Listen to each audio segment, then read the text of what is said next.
Maximum ரிட்டர்ன்ஸ்னாலே அது Equitas bank FD தான். Download Equitas bank mobile app today. எந்த ஒரு விஷயத்துக்காகவும் நீங்கள் பிரைப் கொடுக்க வேண்டாம், அதாவது லஞ்சம் கொடுக்க வேண்டாம். எந்த ஒரு அதிகாரியும் உங்ககிட்ட நேரடியாக லஞ்சம் கேட்டால் அதை நல்ல சான்றோட எப்படி இருக்க சிசிடிவி ப்ரூஃபோடு நீங்கள் தாராளமாக தரலாம் அப்படின்னு சொல்லி அவர் சொன்னது எங்களுக்கு ஒரு பெரிய ஆச்சரியம். சென்னையில் நட்சத்திர ஹோட்டல் பார் உரிமையாளர்கள் மற்றும் மேலாளர்களுடன் திடீர் ஆலோசனை நடத்திய காவல் ஆணையர் அமல்ராஜ், காவல்துறையினர் யாராவது லஞ்சம் கேட்டால் உடனடியாக புகார் அளிக்க அறிவுறுத்தியுள்ளார்.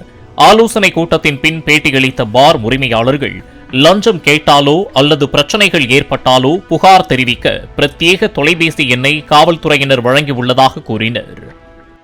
எந்த ஒரு விஷயத்துக்காகவும் நீங்கள் பிரைப் கொடுக்க வேண்டாம், அதாவது லஞ்சம் கொடுக்க வேண்டாம். எந்த ஒரு அதிகாரியும் உங்ககிட்ட நேரடியாக லஞ்சம் கேட்டால் அதை நல்ல சான்றோட எப்படி இருக்க சிசிடிவி ப்ரூஃபோடு நீங்கள் தாராளமாக தரலாம் அப்படின்னு சொல்லி அவர் சொன்னது எங்களுக்கு ஒரு பெரிய ஆச்சரியம். எந்த ஒரு பேப்பர் மூவ்மெண்ட் பண்ணுறதுக்கும் ஃபேஸ் டு ஃபேஸ் நீங்கள் பார்க்க வேண்டிய அவசியமே இல்லை. பேப்பர் மட்டும்தான் போகும், யாரும் உங்ககிட்ட பேச வேண்டிய அவசியம் இல்லை. அப்படி பேசினா எங்கள்கிட்ட கூப்பிட்டு சொல்லுங்கன்னு சொல்லி அவங்க தனியாக ஒரு நம்பர் கொடுத்துருக்காங்க. மேக்ஸிமம் ரிட்டர்ன்ஸ்னாலே அது ஈக்விட்டாஸ் பேங்க் எஃப்டி தான். Download Equitas bank mobile app today.